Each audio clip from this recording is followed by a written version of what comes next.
কেৰাহীত তেল দিছোঁ। মই এতিয়া বনাম মাছৰ কণী দি বেঙেনা। চাওঁ আহক কেনেদৰে বনাওঁ। মই গোটা জিৰা দিছোঁ, পিঁয়াজ, কেঁচা জলকীয়া, মই নহৰু দুফুটামান সৰু সৰুকৈ কাটি লৈছিলোঁ। এইখিনি মই ভালদৰে ভাজি লওঁ।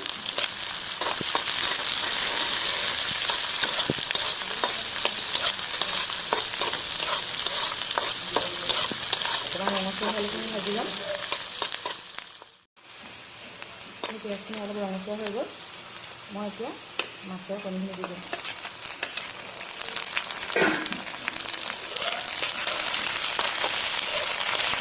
মাছৰ কণীখিনি অকণমান ফুটিছে।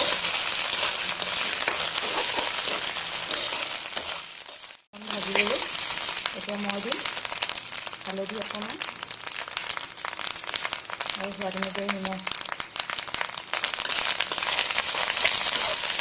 ভাজি লৈছোঁ। এতিয়া মই দিম কাটি থোৱা বেঙেনা কেইডোখৰ।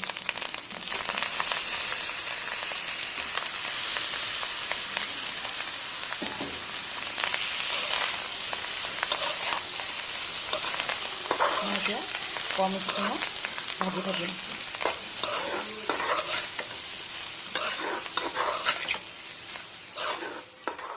ভাজি আছোঁ আৰু অলপ ভাজিব লাগিব। আৰু 5 মিনিট ভাজিলেই হৈ যাব। ভালদৰে এয়া মোৰ বেঙেনা আৰু মাছৰ কণী ভাজি ৰেডি। যদি আপোনালোকৰ ভাল লাগে লাইক আৰু শ্বেয়াৰ কৰিব।